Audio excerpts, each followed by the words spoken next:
கர்த்தருடைய பரிசுத்த நாமம் மகிமைப்படுவதாக. இந்த 2025 வருடத்திலே ஏப்ரல் மாதத்தை கர்த்தர் நமக்கு கொடுத்திருக்கிறார். இந்த மாதத்திலே கர்த்தர் நம்முடைய வாழ்க்கையில எல்லா நன்மைகளையும் எல்லா ஆசீர்வாதங்களையும் தந்து நம்மை நடத்துவாராக.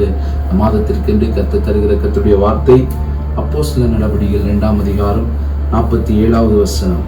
அவர்கள் தேவனை துதித்து ஜனங்கள் எல்லாரிடத்திலும் தயவு பெற்றிருந்தார்கள். இது ஒரு துதியின் மாதம். நாம் கர்த்தரை துதிக்கிற மாதம். தேவனை துதித்து எல்லா ஜனங்களிடத்திலிருந்தும் கர்த்தர் ஒரு புதிய தயவை கர்த்தர் உண்டு பண்ண போகிறார்.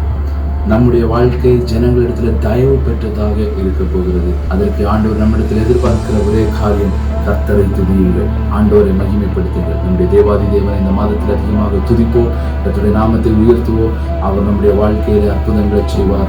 நாம் பார்க்கிற எல்லா ஜனங்கள், நம்மை சுற்றி இருக்கிற எல்லா ஜனங்கள் மத்தியில் இருந்தும் கர்த்தர் அவர்களிடத்திலிருந்து ஒரு தயவை கர்த்தர் நமக்கு கட்டளையிட போகிறார்.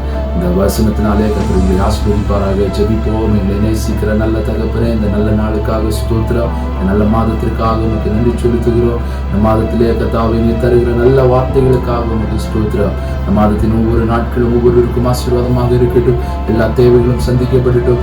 எல்லா காரியங்களிலும் ஆண்டவர் கர்த்தர் ஜெயமாய் நடத்துவீராக. ஒவ்வொரு குடும்பங்களும் கர்த்தர் ஆசீர்வதிப்பீராக. ஜெபிக்கிற காரியங்கள், வேண்டிக் கொள்ளுகிற காரியங்கள், எல்லா நன்மைகள் ஆண்டவரே எந்தெந்த காரியங்களை எதிர்பார்த்து கொண்டிருக்கிறார்களோ எல்லா காரியங்களிலும் கர்த்தர் அற்புதங்களை செய்யும்படியாக நாங்கள் ஜெபிக்கிறோம். பலவீனத்திலிருந்து துதியினாலே ஒரு புதிய பலன் உண்டாகட்டும். சுகவீனங்கள் துதியினாலே ஒரு புதிய சுகத்தை பெற்றுக்கொள்ளட்டும். எல்லாவற்றுக்கும் மேலாக கர்த்தர் தந்திருக்கிற வார்த்தையின்படி ஆண்டவரை நாங்கள் துதித்து நாங்கள் பார்க்கிற ஜனங்களிடத்திலிருந்து தயவை பெற்றுக்கொள்ள, கர்த்தரிடத்திலிருந்து தயவை பெற்றுக்கொள்ள, ஆமென். ஆண்டவரே குடும்பத்திலே தயவை பெற்றுக்கொள்ள கர்த்தரின் கிருபை செய்வீராக. ஒவ்வொருவருக்கும் ஆசீர்வாதமாக இந்த மாதத்தை கர்த்தர் நடத்துங்க. இந்த சமூகத்தை தாழ்த்துகிறோம். இயேசு கிறிஸ்துவின் மூலம் வேண்டுகிறோம் பிதாவே. ஆமென், ஆமென். God bless you.